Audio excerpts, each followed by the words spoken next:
Hello everyone. चीनी कंपनियों के द्वारा प्राइवेट सेनाओं की भर्ती क्यों की जा रही है? चीन के साथ लगातार बढ़ते गतिरोध, विभिन्न देशों के साथ सीमा विवाद, अंतर्राष्ट्रीय आर्थिक स्तर पर कमजोर होती स्थिति और चीन में यहाँ पर चीनी लोगों के द्वारा सरकार के विरोध जैसे कई मुद्दे यहाँ पर इसका कारण हो सकते हैं। लेकिन एक बड़ा कारण, क्या इन सेनाओं की भर्ती यहाँ पर चीन सरकार कर रही है, वहां की चीनी सेना कर रही है, प्राइवेट कंपनियां वहां पर इसके साथ कैसे जुड़ती हैं और क्या विभिन्न देशों के साथ युद्ध की स्थितियां इससे और भी ज्यादा प्रखर हो सकती हैं? ये प्राइवेट सेनाएं कितनी खतरनाक होती हैं, इनको लेकर के आइए समझते हैं इस पूरे मुद्दे को। सबसे पहले देखिए चर्चा का विषय क्यों बन रहा है, क्योंकि चीन में एक बार फिर से निजी कंपनियों के द्वारा देखा है सेनाओं का गठन हो रहा है। एक बार फिर से कहने का मतलब है कि चीन में यह पहली बार नहीं हो रहा है, इसके पहले भी अगर देखा है इतिहास में है तो चीन के द्वारा यहां पर ऐसी गतिविधियां पहले भी की जाती रही हैं।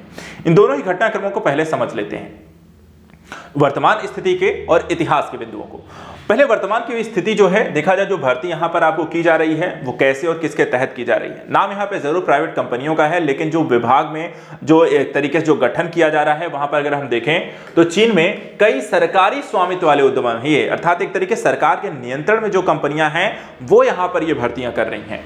और एक निजी फर्म यहां पर पिछले वर्ष के घरेलू लड़ाकू बलों की यहां पर ये स्थापना कर रहे हैं। इतिहास पे अगर हम नजर डालते हैं तो 1970 के दशक में माओ त्से-तुंग के काल में चीन में देखा जाए ये प्रवृत्ति हुआ करती थी, सेनाओं के द्वारा, कंपनियों के द्वारा इसका गठन यहां पे किया जाता था। और वर्तमान समय में एक बार फिर से ये बनाया गया है, तो क्यों बनाया गया है उस कारण को भी समझे। लेकिन इसके साथ साथ देखा है ये घटना शुरू कब से हुई, तो अक्टूबर 2023 में अगर नजर डालें तो वहां से चीनी रक्षा मंत्रालय ने इन इकाइयों को राज्य के स्वामित्व वाले उद्यमों में शामिल करने पर यहां पर जोर देने की पुष्टि की है। यानी कि ये जो प्राइवेट कंपनियां हैं जो यहां पर सेनाओं का भर्ती कर रही हैं वो सीधा सीधा देखा चीनी रक्षा मंत्रालय से यहां पर जुड़ा हुआ है, और जो गठन यहां पे हो रहा है राज्य के स्वामित्व वाले उद्यम यानी कि सरकार के नियंत्रण वाली कंपनियां यहां पे कर रहे हैं, वो भी चीनी रक्षा मंत्रालय के माध्यम से। इसके लिए दर्जनों चीनी राज्य के स्वामित्व वाली कंपनियों ने एक विभाग यहां पे अलग से बनाया है, जो चीन की सेना है, पीपुल्स सशस्त्र बलों के लिए यहां पर विभाग बनाकर इनकी यहां पर भर्ती की जा रही है।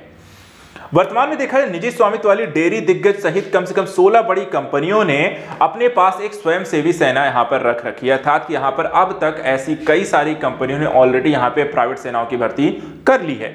और अधिकांश निजी बल राज्य के स्वामित्व वाले यहां पर उद्यमों के द्वारा स्थापित किए गए हैं। अब मुद्दा यहां पे ये समझने वाली बात है कि ऐसा किया क्यों जा रहा है, इसके पीछे के तर्क क्या है और ये सेनाएं किस तरीके से यूज की जाएंगी और इनका उद्देश्य यहां पर क्या होगा। तो सबसे पहले अगर हम नजर डालते हैं चीन की ये निजी जो सेवाएं हैं, सेनाएं हैं, ये किस किस तरीके से प्रयोग की जाती हैं। यहां पे देखिए चीन में सेना की जो निजी इकाइयों को पीपल्स आर्म्ड फोर्सेस के रूप में यहां पर जाना जाता है, ठीक है। और इसके सैनिक अपनी नियमित नौकरी में कार्यरत रहते हुए चीन के लिए एक आरक्षित बल के रूप में यहां पर कार्य करते हैं, रिजर्व पुलिस के रूप में काम करते हैं। जब भी यहां पर पुलिस बल या कह सकते हैं फौज के रूप में काम करते हैं, जब भी वहां पर जरूरत पड़ेगी आके काम करेंगे। अब यहां पे देखिए इनका हम कई तरीके से जो चीन सरकार द्वारा यूज किया जा सकता है। यदि युद्ध की स्थिति आती है तो चीन यहां पर इस प्राइवेट जो जॉब में यहां पे जो नौकरी में यहां पे काम कर रहे वाले सैनिक हैं उनका यूज कहां कर सकती है, युद्ध के दौरान कर सकती है। राष्ट्रीय आपदाओं के दौरान राहत कार्य के लिए कर सकती है। सामाजिक व्यवस्था को बनाए रखने के लिए किसी तरीके के विरोध इत्यादि होता है अगर चीन में सरकार के विरुद्ध, तो उसको दबाने के लिए, नागरिक सुरक्षा गतिविधियों को नियंत्रित करने के लिए, सैन्य भर्ती, पदोन्नति और प्रशिक्षण में यहां पर योगदान देने के लिए। एक तरीके से यहां पे देखिए जो भर्ती की जा रही है, एक इसका जो लगातार एक विवाद की स्थिति है, यानी कि जो युद्ध की स्थितियां हैं वहां पर भी ये एक अलग तरीके से यहां पर एक रिजर्व पुलिस फोर्स को यहां पर डेवलप कर रही है चाइना, जो कि आगे चलने वाले यहां पर विवादों की स्थिति है, जो सीमा विवाद है, साथ युद्ध की स्थितियां, जो तनाव के कारण हैं, जो वैश्विक स्तर पर तनाव की स्थितियां हैं, उस मद्देनजर से भी जरूर देखना चाहिए। इन बलों में शामिल सदस्यों की किसी भी स्थिति में चीन से बाहर जाकर कार्य करने की भी यहां पे अनुमति नहीं होती है, यानी कि कोई भी जानकारी लीक ना होने पाए, कुछ यहां पे पता ना चले, इसलिए ये सारी की सारी सेनाएं सिर्फ चीन में ही रहते हैं। अब आगे अगर हम चल के देखें तो यहां पर ऐसा क्यों किया जा रहा है, इसकी आवश्यकता क्यों है और चीन में ऐसा हो क्या रहा है कि यहां पर ऐसी यहां पर सेना की आपको आवश्यकता पड़ी है। देखा जाए तो कई सारी गतिविधियां जो एक साथ आपको चाइना में पिछले कुछ वर्षों में डेवलप होती हुई देखी गई हैं। जैसे सबसे पहले देखिए, चीनी अर्थव्यवस्था में मंदी एक लगातार आपको बढ़ रही है और इसके कारण वहां के जो सामाजिक जो स्थिति है वो लगातार एक असंतोष की स्थिति उत्पन्न हो रही है। लोग सरकार विरोधी हो रहे हैं और उनको दबाने के लिए कहीं ना कहीं ऐसी सेनाओं की यहाँ पे जरूरत पड़ सकती है। 2023 में अगर हम देखें, चीन में श्रमिक हड़तालें जो हैं बढ़कर 1794 श्रमिक हड़तालें यहाँ पर हो चुकी हैं।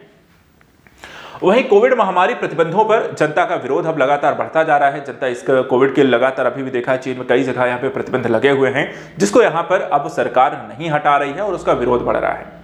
महामारी के बाद समाज पर देखा जाए एक प्रकड़ जो हुई है, चीनी सरकार की कमजोर होती जा रही है और उस समाज पर अपने नियंत्रण बनाए रखने के लिए भी इन सेनाओं की जरूरत पड़ रही है। आंतरिक सुरक्षा पर ध्यान केंद्रित करने के लिए किसी तरह की घुसपैठ, किसी प्रकार के असंतोष, किसी प्रकार के अन्य प्रकार की यहाँ पे समस्याएं ना उत्पन्न हो, उसको नियंत्रित करने के लिए ताइवान और अमेरिका के साथ देखा जाए लगातार तनाव बढ़ रहा है, जिसके कारण इस कभी भी युद्ध जैसे होने की स्थिति, दक्षिण चीन सागर एक विवाद की स्थिति, यह भी यहां पर एक कारण बनता है। इसके अलावा भारत के साथ भी देखा जाए तो तनावपूर्ण जो स्थितियां हैं अब इसके कई वर्ष होने को आए हैं और यहां पर यह स्थिति अभी भी सामान्य नहीं है। सीमा विवाद अभी भी देखा जाए यहां पर वैसे ही बना हुआ है और सरकार की चिंताओं को संबोधन यहां पर आपको, ये सारी चीजें जो हैं आपको कारण है कि चीन के द्वारा चीनी सेना की गठन को लेकर प्राइवेट स्तर पर इनकी लगातार भर्तियां की जा रही हैं। ऐतिहासिक स्थिति पर नजर डालें हम, इससे पहले की जो घटनाक्रम आपको देखने को मिले उन पर भी एक बार हम जानकारी दे देते हैं कि माओ के मौत सेतुंग के काल में अगर हम देखें तो पीपुल्स आर्म फोर्स को काउंटी और ग्राम स्तर पर पीपुल्स लिबरेशन आर्मी के भर्ती प्रयासों से यहां पर जोड़ा गया था। 1949 में देखें तो पार्टी के सत्ता हासिल करने के बाद सशस्त्र बल समूहों ने कम्युनिस्ट पार्टी ऑफ ग्रामीण और शहरी दोनों क्षेत्रों में अपने पैर जमाने में यहां पर मदद की और कम्युनिस्ट विरोधी विद्रोहों पर यहां पर नकेल कसा, उनको पूरी तरीके से दबाया।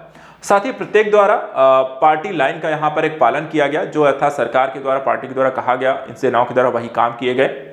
ग्रामीणों और कारखाने के श्रमिकों के खिलाफ लाठी, बंदूक और अन्य उपकरणों का भी इनके द्वारा प्रयोग किया, यानी बर्बरपूर्ण तरीके से यहाँ पर ये कार्य करते हैं। जैसे कि यहाँ पर आपको जो सरकार यहाँ पे कह दे उसके तहत यहाँ पर किसी भी स्थिति को निपटने के लिए यहाँ पर ये तैयार रहते हैं।